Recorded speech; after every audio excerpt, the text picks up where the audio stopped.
Bismillahirrahmanirrahim. Assalamualaikum warahmatullahi wabarakatuh.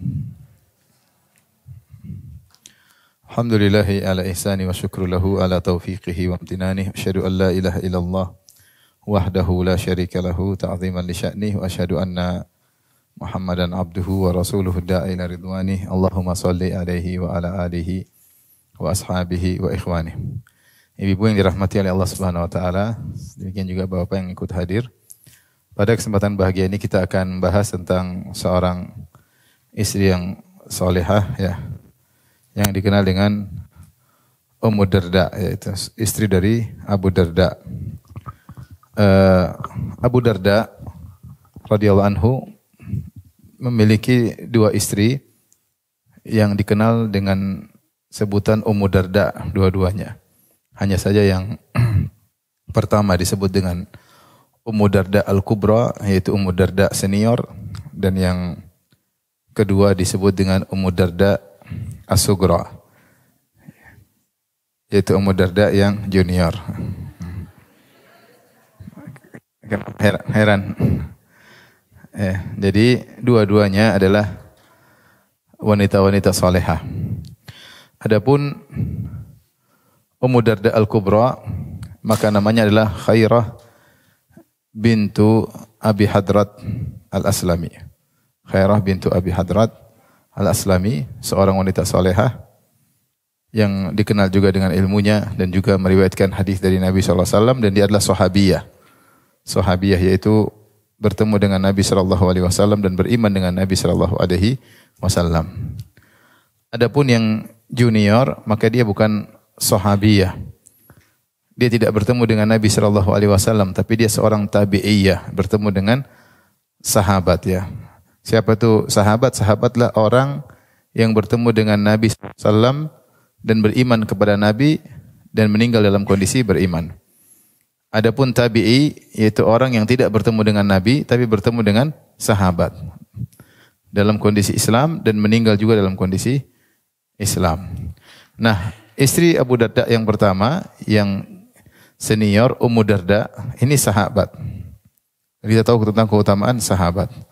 Istri Abu Darda yang kedua, Ummu Darda yang junior, ini bukan sahabat tapi dia tabi'i. Kita mulai dengan Ummu Darda yang senior. Ummu Darda yang senior. Ummu Darda radhiyallahu ta'ala anha menikah dengan Abu Darda, dan Abu Darda adalah seorang yang terkenal sangat ahli ibadah. Beliau adalah ahli Quran. Bahkan di antara sahabat yang hafal Quran adalah Abu Darda. Nama beliau adalah Uwaimir bin Amir Al-Khazraji radhiyallahu taala anhu. Sehingga beliau dikenal dengan ahli Al-Quran. Di antara selain beliau misalnya beliau, kemudian Mu'adz bin Jabal, kemudian sahabat-sahabat yang lain, Zaid bin Sabit, yang dikenal dengan menghafal Al-Quran. Dan ketika kaum muslimin melebarkan kekuasaan sampai di Damaskus, maka beliau dipanggil untuk mengajarkan Al-Quran di sana. Maka datanglah beliau ke sana, kemudian mengajarkan Al-Quran. Kemudian beliau diangkat menjadi hakim, qadhi, hakim di Damaskus atau di Syria sekarang ya. Kemudian beliau meninggal di masa pemerintahan Utsman bin Affan. Ada yang mengatakan pada tahun 32 Hijriah. Utsman bin Affan wafat 35 Hijriah, beliau wafat pada 32 Hijriah. Ini Abu Dardanya. Istri beliau Ummu Darda yang Al-Kubra, yang senior, wafat 2 tahun sebelumnya. Adapun di antara kisah antara Darda dengan Ummu Darda yang senior adalah di antaranya dalam hadis yang diriwayatkan oleh Imam Bukhari ya, tentang kedatangan Salman Al-Farisi rumah Abu Darda. Akhir Rasulullah sallallahu alaihi wasallam baina Salman wa Abi Darda. Rasulullah sallallahu alaihi wasallam mempersaudarakan antara Salman Al-Farisi dan Abu Darda. Dan ini di antara metode Nabi sallallahu alaihi wasallam di awal-awal Islam, terutama ketika hijrah. Rasulullah SAW hijrah dari Mekah menuju Madinah, maka Nabi SAW banyak mempersaudarakan di antara sahabat. Secara umum para sahabat seluruhnya adalah bersaudara. Tetapi Rasulullah SAW di antara metode beliau mengatakan, kamu fulan bersaudara dengan si fulan, kamu dengan si fulan, supaya mereka lebih saling perhatian di antara dua ini. Maka Rasulullah SAW persahabatkan si fulan dengan si fulan, si fulan dengan si fulan, yang disebut dengan nizam at-ta'akhi, yaitu sistem persaudaraan. Seperti Rasulullah SAW mempersaudarakan antara Sa'ad bin Rabi dari suku Ansar dengan misalnya Abdurrahman bin Auf dari kaum Muhajirin. Maka mereka lebih saling perhatian. Demikian juga Rasulullah SAW persaudarakan Salman Al-Farisi dengan Abu Darda. Salman Al-Farisi dari Persia, Abu Darda dari suku Al-Khazraj dari Ansar. Maka mereka saling perhatian, di antaranya saling kunjung mengunjung. Suatu hari Zara Salman Abu Darda. Salman Al-Farisi mendatangi rumah Abu Darda. Jadi judul pengajian kita Ummu Ad-Darda. Ternyata Ummu Darda ada berapa? Ada 2. Kita mulai dari yang pertama dulu ya. Dan sebagian ulama menyebutkan Ad-Darda ini adalah anak dari Abu Darda, dan dia bukan dari anaknya Ummu Darda senior maupun Ummu Darda junior. Dia dari istri yang lain lagi. Istri yang lain lagi. Entah tapi mungkin meninggal atau cerai, saya tidak mendapati kabarnya. Ya, jadi Abu Darda punya anak namanya Darda. Kata Muhammad bin Sa'ad, Darda ini bukanlah anak Ummu Darda Al-Kubra yang senior, bukan juga anak dari Ummu Darda Al-Sughra yang junior. Kita lanjutkan. Maka Salman Al-Farisi menjenguk rumah Abu Darda. Fara'a Ummu Darda mutabadzilah. Dia mendapati Ummu Darda pakaiannya tidak rapi. Ya, ini aneh.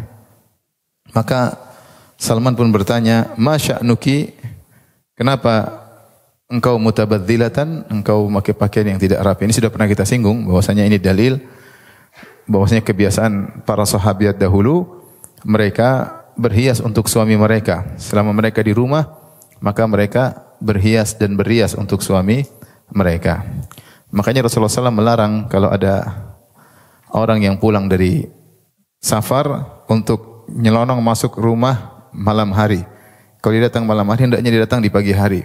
Sehingga kabar kedatangan misalnya rombongan diketahui oleh para istri, sehingga mereka bisa bersiap-siap untuk menyambut suami mereka. Kata Nabi SAW, janganlah seorang mendatangi keluarganya turuqan, itu di malam hari, jangan. Tapi hendaknya dia datang di siang hari. Supaya apa? Kata Nabi SAW, hatta tamtashita asy-sya'ithah wa tastahiddal mughibah. Agar wanita yang rambutnya tidak teratur bisa dia sisir, dan wanita yang belum sempat mencukur rambut kemaluannya untuk bisa mencukur rambut kemaluannya. Ya, artinya wanita disuruh bersiap-siap untuk menyambut suaminya. Karenanya kebiasaan mereka kalau suami pulang ke rumah, maka mereka memakai pakaian yang rapi untuk menyambut suaminya. Bukan seperti wanita zaman sekarang yang kalau keluar rumah baru berhias dan berias. Kalau di rumah seadanya ya. Seadanya, pakai pakaian perang, robek-robek ya. Tidak jadi masalah ya. Suaminya ridho ya. Dan qanaah ya. Tapi kalau keluar rumah, maka pakaian yang terindah dan sangat rapi. Maka Salman Al-Farisi ketika melihat Ummu Darda pakaiannya tidak rapi, dia heran. Karena itu bukan kebiasaan sahabiat seperti itu. Karena ini ada kedekatan khusus antara Salman dan Abu Darda, maka dia berbicara dengan istrinya Abu Darda. Dan ini tidak mengapa, kata para ulama, kalau memang ada kemaslahatan dan aman dari fitnah. Maka dia tanya, "Ma sya'nuki mutabadzilah?" Kenapa anti pakaiannya kok kacau gitu, semerawut. Semerawut. Maka lihat Ummu Darda, wanita salehah. Dia tidak langsung nangis. Dia tidak bilang, suamiku aduh amit-amit, enggak. Dia tidak cerita terperinci, enggak. Dia menjaga harga diri suaminya. Maka dia cuma menjawab dengan isyarat, dia mengatakan, "Inna akhaka Abu Darda laisa lahu hajatun fid dunya." Saudaramu Abu Darda itu tidak butuh dengan dunia. Isyarat bahwasanya saya ngapain berhias dan berias sementara dia tidak butuh dengan saya. sementara dia tidak pernah menyentuhku. Tapi dia pakai bahasa yang sederhana. Dia mengatakan, saudaramu Abu Darda tidak butuh dengan dunia. Perhatikan sini, lihat. Ummu Darda tidak mulai yang berkeluh kesah, membongkar aib suaminya, curhat tentang suami. Tidak. Dia yang ditanya oleh siapa? Salman. Dan ketika dia ditanya, dia tetap menjaga kehormatan keluarga. Dia menjawab dengan jawaban yang memang yang penting dipahami. Bosnya, saudara Abu Darda tidak butuh dunia. Maka dengan jawaban ini Salman paham. Pasti ada masalah ini. Kenapa istrinya tidak rapi ketika suaminya datang? Akhirnya Salman menunggu kedatangan Abu Darda. Falamma jaa Abu Darda, ketika datang Abu Darda, qarraba ilaihi ta'aman. Maka Abu Darda pun menghidangkan makanan untuk Salman karena tamu. Faqala kul, kata Abu Darda, wahai Salman, makanlah. Fa inni shaim, adapun saya tidak makan karena saya sedang puasa. Maka Salman berkata, ma ana biakilin hatta ta'kul, saya tidak akan makan sampai kau juga makan. Qala fa akala, akhirnya Abu Darda pun makan ya. Ini dalil bahwasanya kalau orang berpuasa sunnah, dia boleh berbuka ya. Dia boleh berbuka, terutama kalau ada kemaslahatan, misalnya menyenangkan tuan rumah ya. Jadi kalau kita lagi diundang, kita kemudian disuruh berbuka, silakan makan. Kita bilang saya berpuasa, ini saya sudah siapkan ya, kita boleh berbuka. Atau kalau kita mau pastikan, kita tanya apa menunya ya. Kalau kambing saya buka, kalau tempe enggak ya misalnya. Tapi intinya seorang berpuasa dia boleh berbuka. Taib.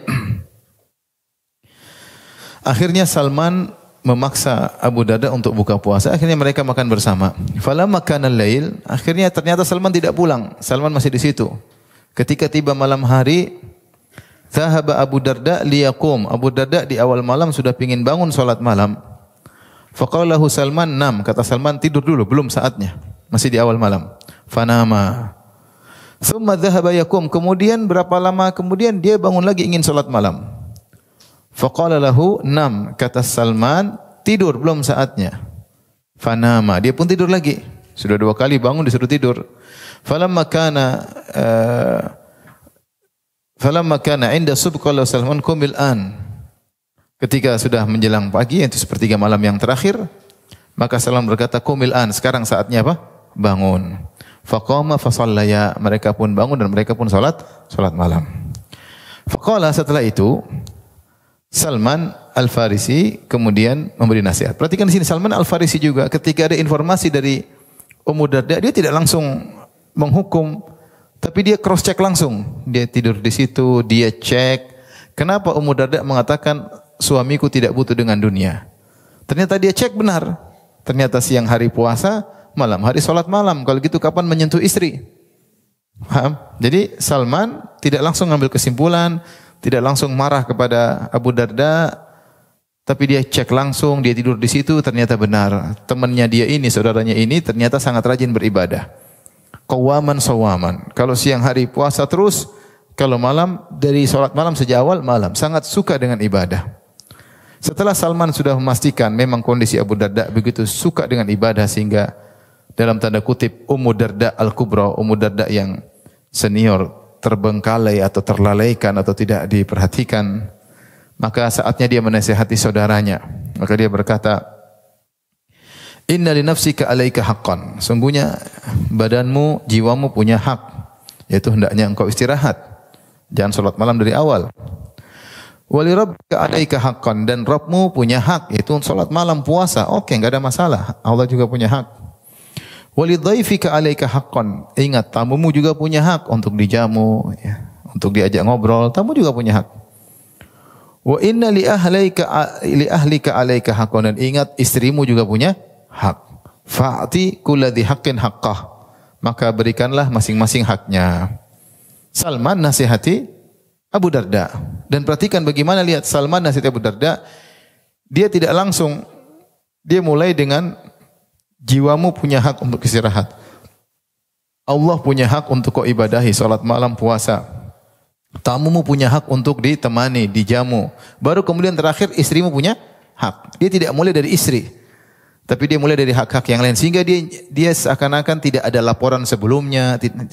Dia menjaga juga, dia tidak bilang, "Wahai Abu Darda, istrimu tadi laporan." Enggak. Karena itu bikin ribut. Bagaimana seorang menghadapi permasalahan rumah tangga orang lain dengan cara yang bijak? Bagaimana Salman Al-Farisi masuk dalam urusan rumah tangga orang lain tapi dengan cara yang bijak. Dan dia tidak langsung tembak masalah istri, dia bicara dulu masalah yang lain.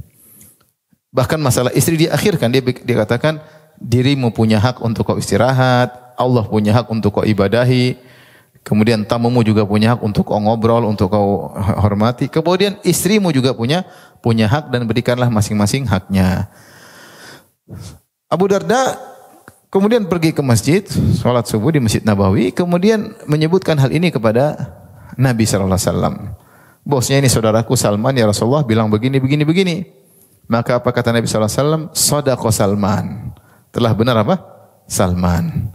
Sehingga perkataan Salman ini, inna li rabbika 'alaika haqqan, Rabbmu punya hak, wa li jasadika 'alaika haqqan, jasadmu punya hak, wa li dhaifika 'alaika haqqan, tamumu punya hak, wa li ahlika 'alaika haqqan, istrimu punya hak, fa'ti kulli haqqin haqqah, berilah masing-masing haknya. Ini seperti sabda Nabi sallallahu alaihi wasallam. Pada asalnya dia adalah perkataan siapa? Salman. Tapi Nabi mengatakan Salman telah benar. Salman telah benar. Maka seakan-akan itu juga sabda Nabi sallallahu alaihi wasallam. Inilah kisah yang kita dapatkan dari Salman Al-Farisi bersama Abu Darda, dan Abu Darda dengan istrinya Ummu Darda Al-Kubra. Dan ini dalil bahwasanya seorang ketika menjalankan ibadah maka bukan ikut hawa nafsunya, karena masing-masing ada porsinya. Ketika dia berlebih-lebihan dalam satu porsi, ya, maka dia akan menumbalkan porsi yang lain. Contoh, dia beribadah berlebih-lebihan padahal dia punya anak istri, maka dia bisa menumbalkan anak apa? Istrinya. Ini tidak boleh. Ini tidak boleh. Bosnya istri juga perlu diperhatikan, ya. Oleh karenanya pernah ada seorang ibu-ibu, kebetulan waktu hajian ketemu dengan saya, kemudian dia mengeluh tentang suaminya. Dia bilang, "Ustaz, suami saya selalu pergi keluar berdakwah, tidak pernah menyentuh saya." Saya bilang, "Berapa lama keluar berdakwah?" "Sampai berbulan-bulan, Ustaz." Saya bilang, "Bu, sampaikan aja kepada Bapak, Pak, saya rindu, ingin dimesrain, ingin disentuh." "Sudah Ustaz, sudah saya sampaikan." "Terus apa kata Bapak?" "Kata Bapak, kamu itu tidak sabar. Ibrahim alaihissalam saja ninggalkan Hajar 27 tahun. Kamu baru berapa bulan tidak sabar." Jadi ini adalah salah paham, ya, karena Ibrahim yang menyuruh Ibrahim siapa? Allah, ya. Adapun kamu yang nyuruh siapa, gitu gampangannya. Intinya wallahu alam. Sejak saat itu maka Abu Darda kemudian mungkin merubah sikapnya terhadap apa? Istrinya. Maka tidak ada lagi masalah keluarga. Sampai akhirnya Abu Darda pindah ke Syam, ke Damaskus bersama istrinya. Dia mengajar, istrinya juga mengajar. Ummu Darda Al-Kubra juga mengajar. Dia seorang sahabiyah, orang yang alim. Sampai akhirnya dia meninggal sebelum Abu Darda. 2 tahun sebelum Abu Darda meninggal, sekitar tahun 32 Hijriah. Berarti dia meninggal sekitar tahun 30 Hijriah. Inilah Ummu Darda Al-Kubra, Ummu Darda senior. Sekarang kita pindah kepada Ummu Darda As-Sugra, Ummu Darda yang junior. Subhanallah, saya baru tahu ada seorang suami, istrinya 2, panggilannya sama.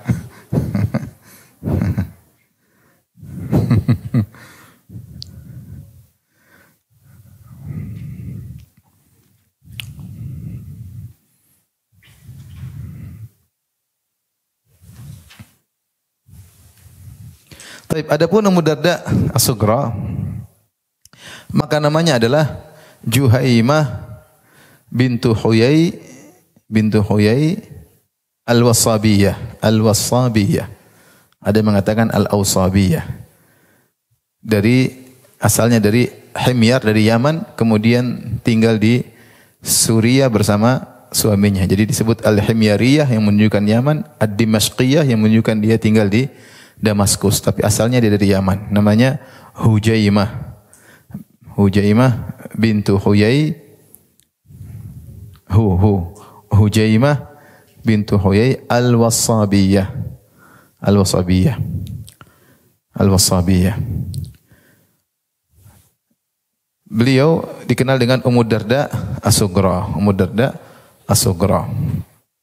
Siapakah beliau ini? Ya. Inilah wanita yang sangat salehah ya. Saya bacakan tentang biografi beliau ya. Kata Ibnu Al-Qusairani Al-Qaisarani, kanat faqihah, alimah, abidah, maliha, jamilah, wasi'atul ilm, wafiratul aql, rawatil katsira an Abi Darda. Dia seorang wanita yang faqih, ahli fikih, wanita yang alim, wanita yang ahli ibadah, menyenangkan, wanita yang cantik jelita, ilmunya luas, akalnya cerdas, dan meriwayatkan banyak hadis dari suaminya Abu Darda. Dari suaminya Abu Darda. Az-Zahabi rahimahullah juga membacakan biografi beliau setelah menyebutkan nama beliau, wahia Ummu Darda As-Sughra, dikenal dengan Ummu Darda As-Sughra, Ummu Darda Junior. Rawat ilman jamman an zaujiha Abi Darda. Dia telah meriwayatkan ilmu yang banyak dari suaminya Abu Darda. Perhatikan, dia belajar ilmu dari siapa? Suaminya. Inilah ciri suami yang soleh, mengajarkan ilmu kepada istrinya. Bukan ngajarin beli tas branded dah. Wa tala umruha, umurnya panjang. Washtaharat bil ilmi wal amali waz zuhud, terkenal dengan ilmu dan amal dan zuhud. Kemudian muridnya juga banyak. Haddatsa anha, meriwayatkan darinya, banyak yang meriwayatkan dari dia. Dia perawi hadis. Jubair bin Nufair, Abu Qilabah al-Jarmi, Salim bin Abi al-Ja'ad, Raja' bin Haywah, Yunus bin Maisarah, Makhul, Ata, dan lainnya ya. Banyak sekali. Zaid bin Aslam, para ulama yang mengambil ilmu dari Ummu Darda. Bagaimana biografi beliau? Saya bacakan di sini. Disebutkan oleh Az-Zahabi dalam Siyar A'lam Nubala, kanat Ummu Darda yatimah fi hijri Abi Darda. Ummu Darda itu adalah anak yatim, dipelihara oleh Abu Darda. Jadi tinggal sama Abu Darda dan Ummu Darda Al-Kubra, paham? Tinggal sama Abu Darda dan Ummu Darda Al-Kubra. Yang ngerawat dia Abu Darda, masih kecil, mungkin anak yatim mana diambil dipelihara. Takhtalifu ma'ahu fi burnus, bahkan sesekali dia masuk di mantel bersama Abu Darda karena masih kecil. Bahkan tusolli fi sufufir rijal, karena masih kecil dia solat masuk di saf laki-laki. Sering diajak ke masjid, dia solat di saf apa? Laki-laki. Wa tajlisu fihi laqal qurra, ya, ta'allama al-Qur'an, dan dia duduk di halaqah-halaqah ahli Qur'an yang untuk belajar Al-Qur'an. Jadi belajar sama suami, begitu belum jadi suaminya. Seorang yang soleh yang menolong si kecil yatim. Sampai ketika dia sudah mulai besar, hatta qala lah Abu Darda yauman, suatu hari Abu Darda berkata kepadanya, ilhaqi bi sufufin nisa. Sudah saatnya kau belajar sama wanita. Jangan di sini terus. Mungkin dia sudah mulai apa? Besar, meskipun belum balik. Dia sudah kelihatan besar, kelihatan cantik, maka tadi waktu masih kecil masih gabung sama saf laki-laki, kadang-kadang duduk di majelis laki-laki belajar Al-Qur'an. Ketika dia sudah mulai besar, disuruh belajar bersama para laki-laki. Bersama para wanita ketika sudah besar. Maka jadilah Ummu Darda ya, wanita yang salehah yang belajar sejak kecil dari suaminya. Ini menakjubkan bagaimana Abu Darda sabar mengajari anak yatim tersebut. Sampai akhirnya ketika dewasa dinikahi oleh Abu Darda. Jadilah dia Ummu Darda setelah dinikahi oleh Abu Darda.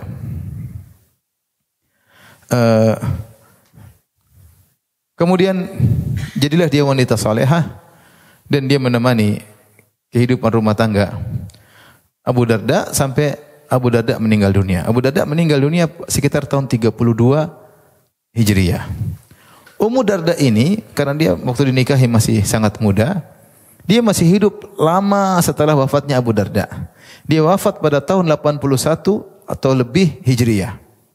Ada yang mengatakan tahun 90, ada yang mengatakan 81. Taruhlah dia wafat 81. 81 kurang 32 berapa? 81 kurang 32. Iya, dia masih hidup sekitar 50 tahun setelah suaminya meninggal.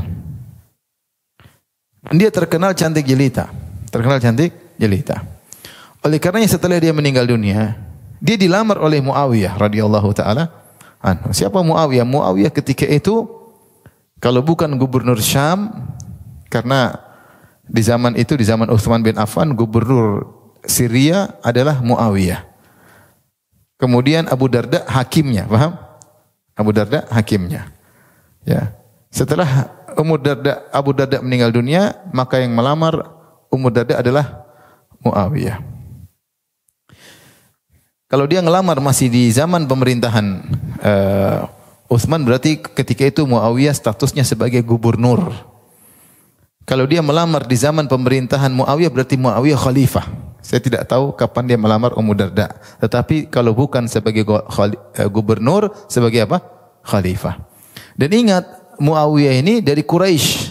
Dia dari Quraisy, dari Bani Umayyah, Quraisy. Dan kita tahu kabilah terbaik adalah kabilah Quraisy, sebagaimana kabilahnya Nabi Muhammad sallallahu alaihi wasallam. Apalagi yang dikurang dari Muawiyah? Tidak ada yang kurang. Dia gubernur, kalau bukan khalifah, dia dari Quraisy, punya nasab yang tinggi. Kemudian dia melamar Ummu Darda. Sementara Ummu Darda masih muda. Ya.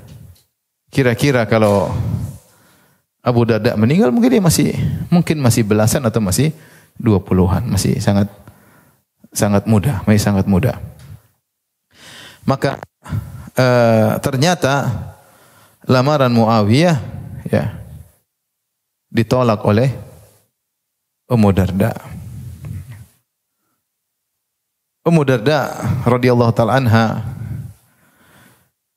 menyampaikan bahwasanya saya mendengar hadis dari suamiku. Bahwasanya Rasulullah SAW bersabda, "Innal mar'ah li akhiri azwajiha." Bahwasanya wanita itu di surga bersama suaminya yang terakhir. Wala uridu li Abi Darda badilan, dan saya tidak mau mencari pengganti selain Abu Darda. Jadi ternyata dia sangat cinta kepada siapa? Abu Darda. Padahal dengan usia yang sangat jauh berbeda. Tapi dia sangat cinta sama Abu Darda. Ini yang lamar bukan sembarang orang. Ini melamar apa? Gubernur Muawiyah, kalau bukan khalifah. Dan kita tahu kalau kita baca sirah para sahabat dulu, hampir-hampir tidak ada, mohon maaf, janda yang nganggur itu hampir enggak ada. Setiap ada yang meninggal dilamar oleh sahabat yang lain. Sebagai bentuk perhatian kepada kawannya. Kawannya sudah meninggal, maka dia ingin ngurus apa? Istrinya. Kalau kita baca sejarah, hampir-hampir tidak ada janda yang nganggur.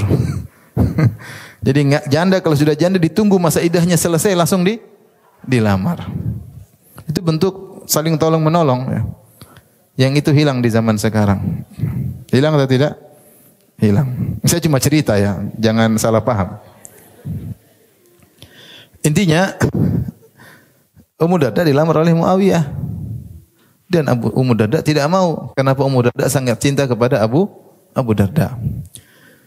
Akhirnya Muawiyah menasihati Ummu Darda dengan berkata, "Alaiki bisiyam." Hendaknya kau berpuasa. Wallahu a'lam, mungkin Muawiyah melihat Ummu Darda begitu masih muda, tapi tidak mau menikah lagi, berarti dia butuh apa? Puasa.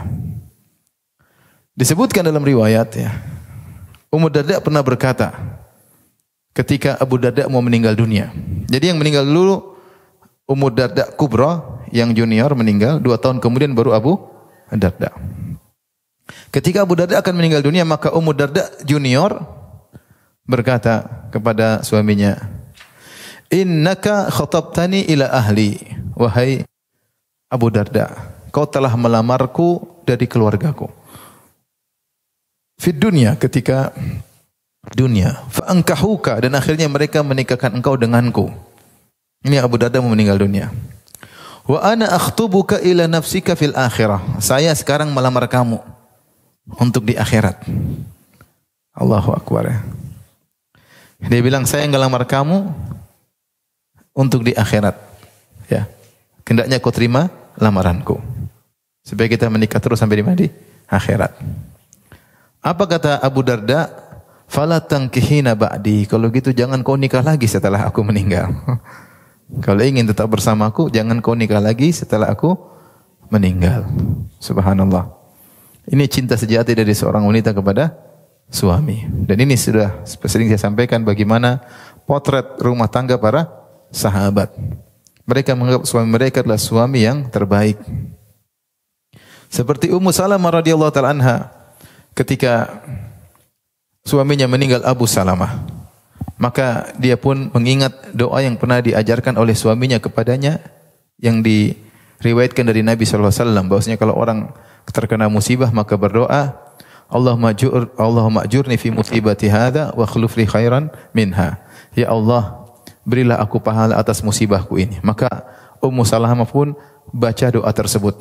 Dia mengatakan, ya Allah, berilah aku pahala atas musibah yang menimpaku, yaitu suami yang sangat dia cintai meninggal dunia. Ketika dia ingin baca doa selanjutnya, berilah aku ganti yang lebih baik, maka dia tahan mulutnya. Dia tidak bisa mengucapkannya. Dalam hatinya berkata, siapa yang lebih baik dari suamiku? Subhanallah. Siapa yang lebih baik dari suamiku? Maka dia tidak bisa berucap. Dia ingin mengatakan, ya Allah berilah ganti lebih baik dari suamiku. Dia tidak bisa berucap. Dia mengatakan, siapa sih yang lebih baik dari suamiku? Namun karena ini sunnah Nabi SAW, maka akhirnya terpaksa dia ucapkan, ya Allah berilah aku ganti yang lebih baik. Dalam hatinya berkata, man khairun min Abi Salamah. Siapa yang lebih baik daripada suamiku? Ternyata Allah kabulkan. Ternyata yang lamar Nabi SAW. Nabi tentu jauh lebih baik daripada Abu Salamah. Tapi lihat Ummu Salamah, saking cintanya sama suaminya, dia tidak langsung terima. Dia bilang, ya Rasulullah, bukan apa-apa ya Rasulullah. Dia berusaha menolak. Dia bilang, Rasulullah, saya sulit menerima lamaranmu karena 3 hal. Pertama, saya sudah tua. Yang kedua, saya punya anak banyak. Repot nikah sama seperti saya. Yang ketiga, saya pencemburu, sementara kau punya istri yang lain. Saya punya 3 sifat. Dia cari alasan supaya tidak menikah dengan Nabi. Bisa jadi karena saking cintanya kepada siapa? Abu Salamah. Tapi apa kata Nabi SAW? Rasulullah bantah syubhat-syubhatnya. Kata Nabi SAW, adapun yang pertama, kau sudah tua, saya lebih tua dari kamu. Apalagi? Kau punya anak banyak, semua saya yang urus. Yang ketiga, cemburu, saya berdoa agar kau hilang cemburumu. Dan benar setelah itu menikah dengan Ummu Salamah. Ummu Salamah tidak dikenal sang pencemburu dalam istri-istri Nabi. Istri Nabi ada yang cemburu-cemburu, tapi Ummu Salamah tidak. Jadi maksud saya yang jadi perhatian saya di sini, perhatian kita, sampai Ummu Salamah begitu cinta kepada suaminya Abu Salamah, sampai dia berkata, siapa yang lebih baik daripada suamiku? Dan ingat, mereka berdua bukan orang kaya. Kisah perjalanan mereka insya Allah nanti kita sampaikan pada kisah tersendiri. Kisah dengan penuh penderitaan. Dengan kesederhanaan, dengan kesusahpayahan. Tapi kebahagiaan bukan harus dibangun di atas apa? Kemewahan. Ya.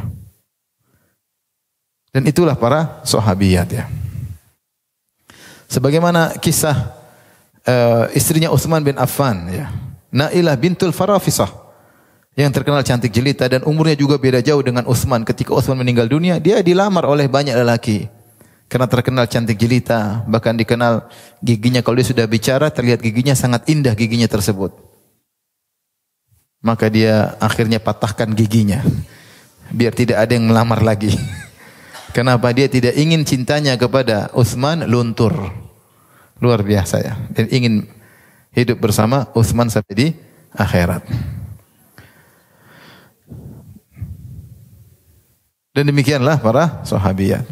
Jadi inilah Ummu Darda ketika dilamar oleh Muawiyah radhiyallahu taala anhu, dia menolak karena begitu cintanya kepada suaminya Abu Darda radhiyallahu taala anhuma ya. Baik, adapun sifat-sifat Ummu Darda ya. Maka beliau dikenal dengan ahli ibadah dan ahli ilmu ya, terkumpul kepada dirinya ya. Di antaranya dia sangat hormat sama suaminya. Tadi selain dia cinta, dia sangat hormat sama suaminya. Di antara bentuk kehormatannya, ibu perhatikan ini ya. Dalam Sahih Muslim,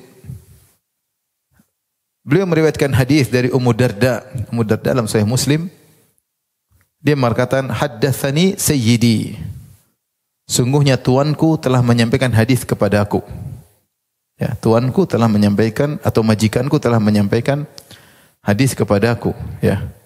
Yaitu hadis bahwasanya idza da'a ar-rajulu li akhihi bi dhahril ghaib qala al-malaikatu lahu wa laka bimithal. Maknanya, jika ada seorang mendoakan saudaranya tanpa diketahui saudaranya, maka malaikat akan mengaminkan dengan berkata, kau juga mendapatkan seperti yang kau doakan buat apa? Buat orang lain. Kalau dia mendoakan di malam hari atau di sepertiga malam terakhir, dia doakan saudaranya, ya Allah, berilah kemudahan pada saudaraku. Malaikat bilang, kau juga dimudahkan, kau juga dimudahkan. Dia bilang, ya Allah, lunaskan hutang-hutang saudaraku. Malaikat bilang, kau juga dilunasi apa? Hutang-hutang. Ini hadis yang riwayatkan siapa? Yang riwayatkan adalah Ummu Darda. Ummu Darda riwayatkan dari siapa? Dari suaminya Abu Darda. Dan Ummu Darda berkata, haddatsani sayyidi, telah menyampaikan kepadaku tuanku. Para ulama ketika mengomentari hadis ini, di antaranya Imam Nawawi dalam kitabnya Al-Minhaj, dia mengatakan ini dalil tentang tauqir, menghormati suami.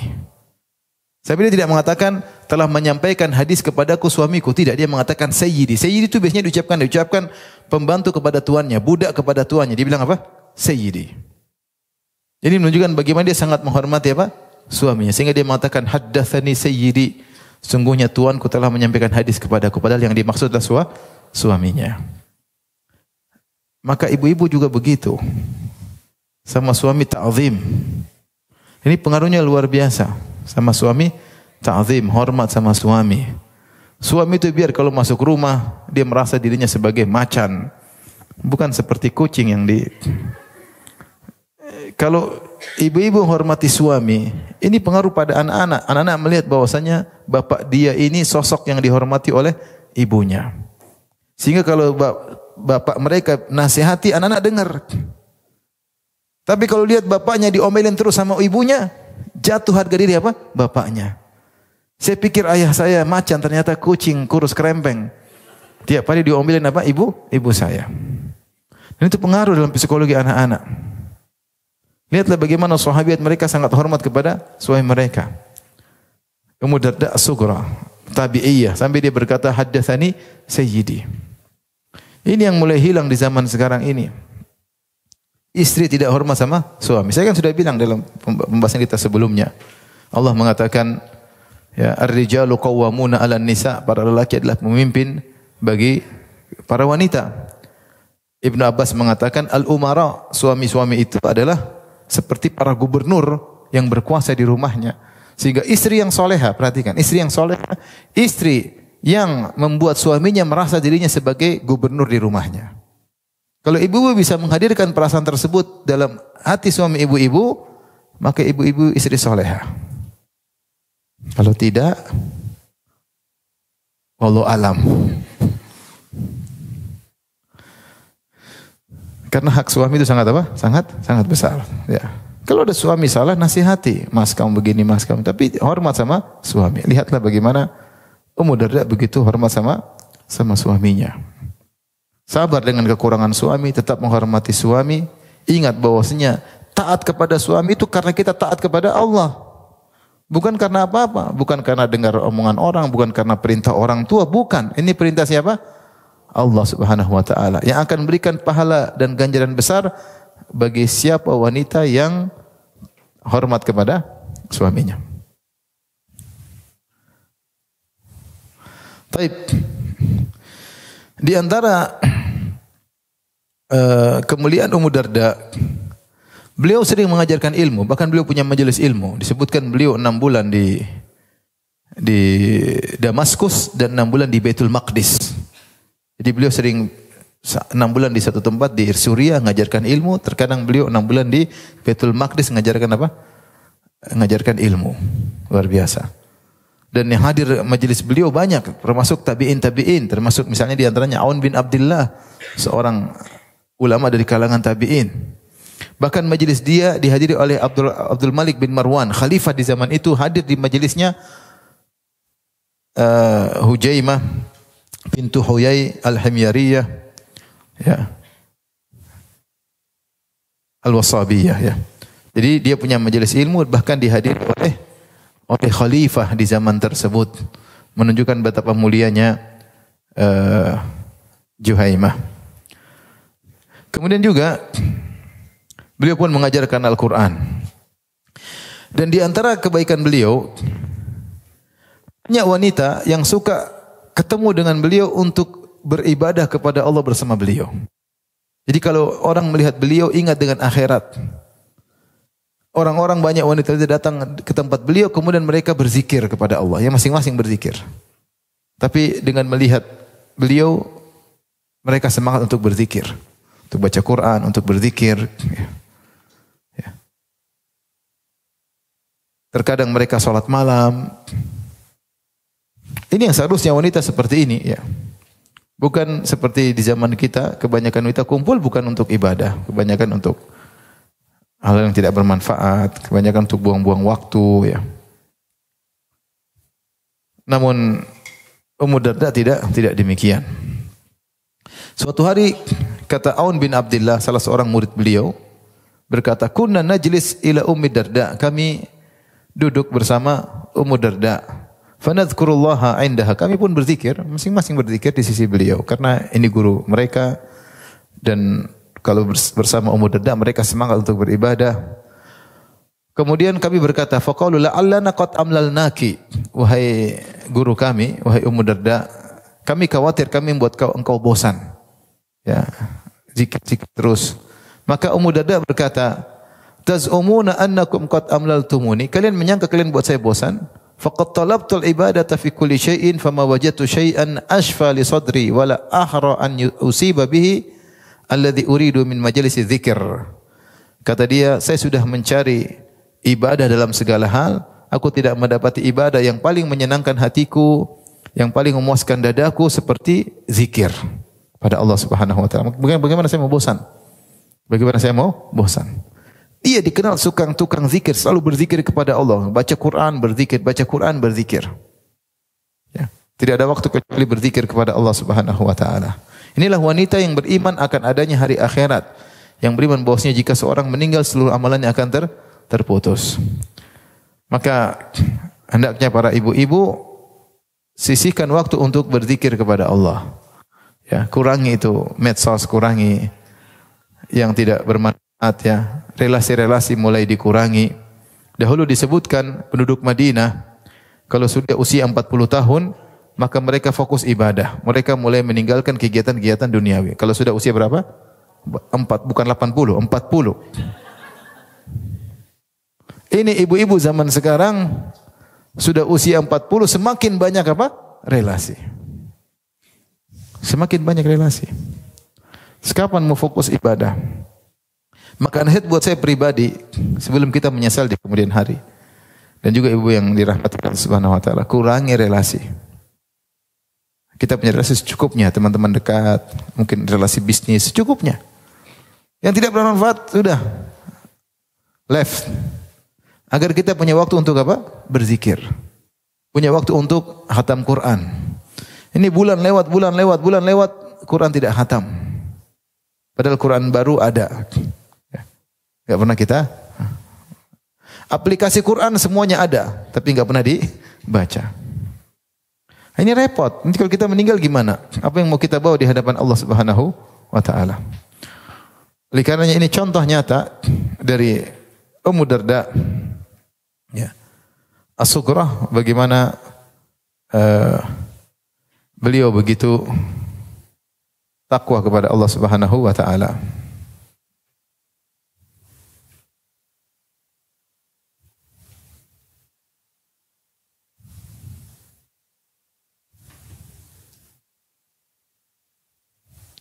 Kita bacakan sebagian nasihat-nasihat dari Ummu Darda.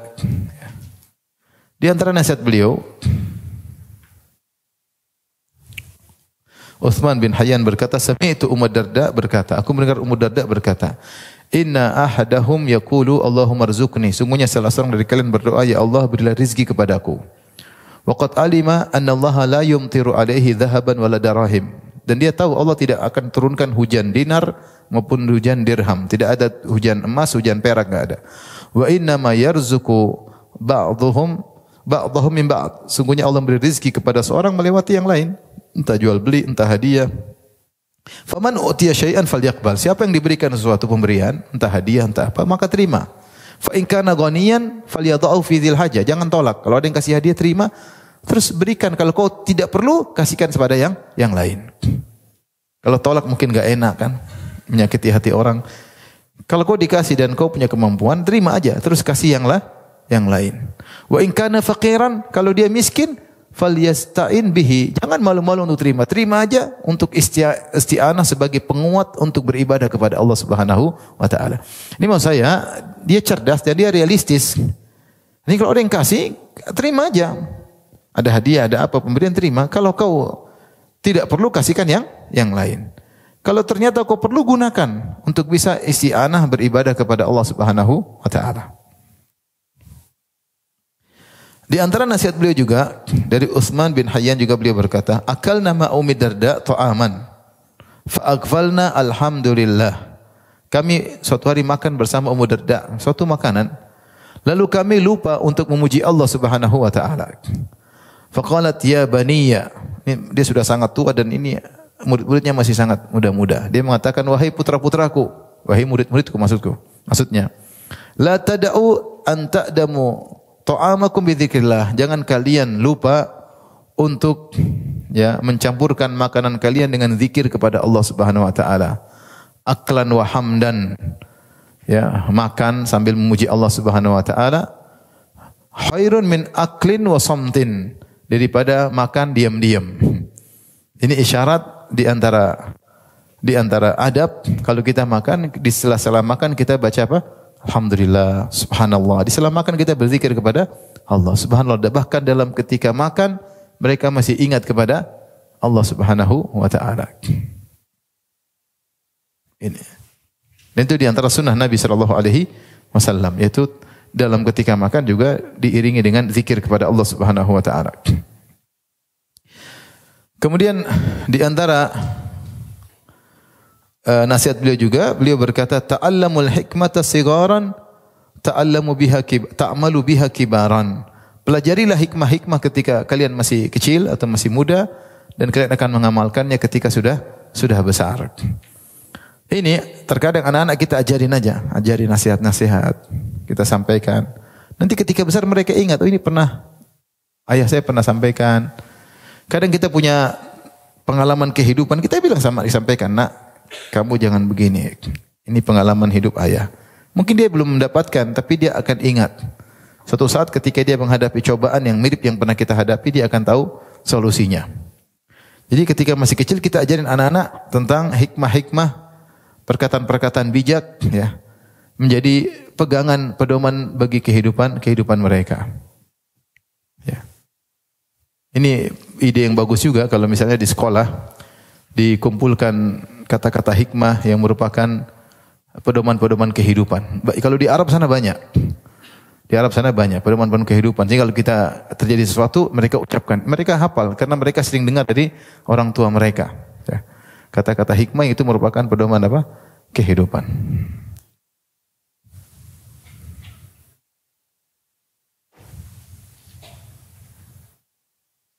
Demikian juga beliau melewatkan banyak-banyak hadis dari Nabi sallallahu alaihi wasallam. Di antara hal yang menakjubkan disampaikan kepada Ummu Darda. Wahai Ummu Darda, bahwasanya ada sebagian orang mencelamu.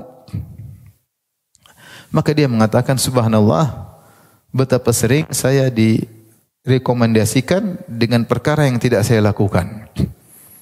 Kata dia, betapa sering saya direkomendasikan dengan perkara yang tidak saya lakukan. Jadi disampaikan kepada dia, ada orang mencelamu dengan berkata demikian-demikian. Dia tidak emosi. Justru dia menganggap itu adalah pujian bagi dia yang tidak pantas. Dia tidak menganggap itu suatu apa? Suatu yang harus dia marah, harus dia murkai. Dia anggap itulah pujian. Ini hati yang bersih, yang luar biasa. Ada orang celah, dia tidak ada masalah ya. Bahkan dia anggap itu sebagai apa? Itu pujian ya. Ini menunjukkan bagaimana akhlak yang mulia dari Ummu Darda radhiyallahu taala anha ya.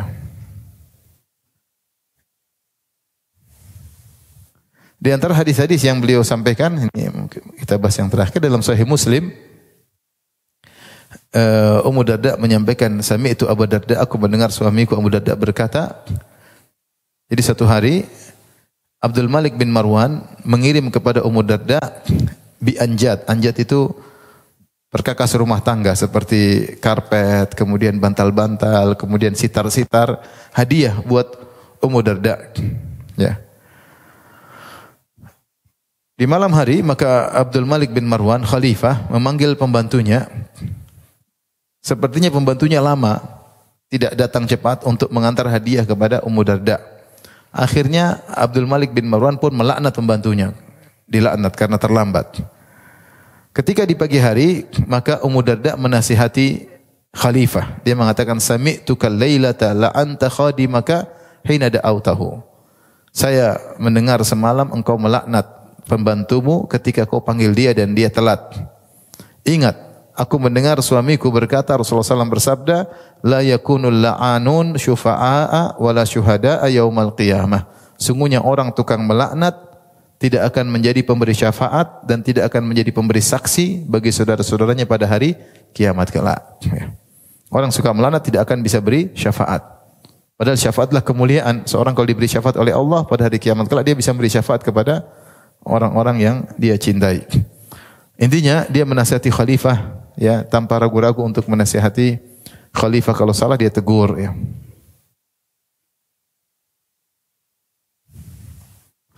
Demikian juga Imam Tirmidzi meriwayatkan juga dari Ummu Darda, meriwayatkan dari suaminya Abu Darda, Rasulullah bersabda, "Man radda an irdi akhihi raddallahu an wajhin nar yaumal qiyamah." Siapa yang membela kehormatan saudaranya, maka Allah akan membela wajahnya dari neraka jahanam.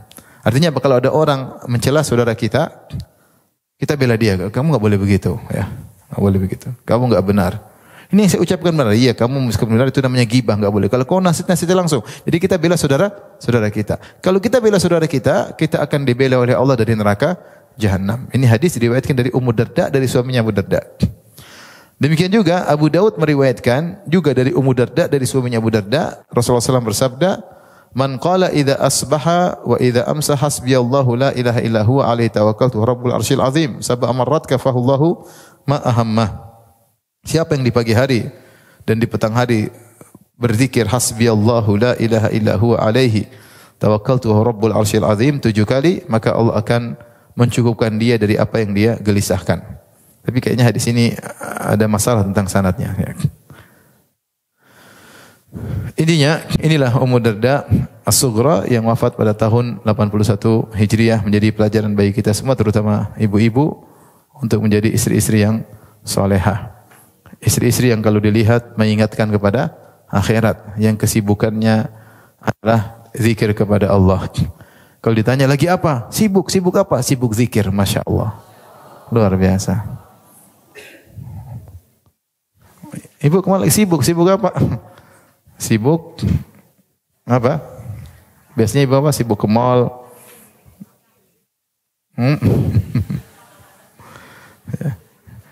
Ingat, waktu harus kita manfaatkan agar kita bahagia ketika ketemu dengan Allah Subhanahu wa taala.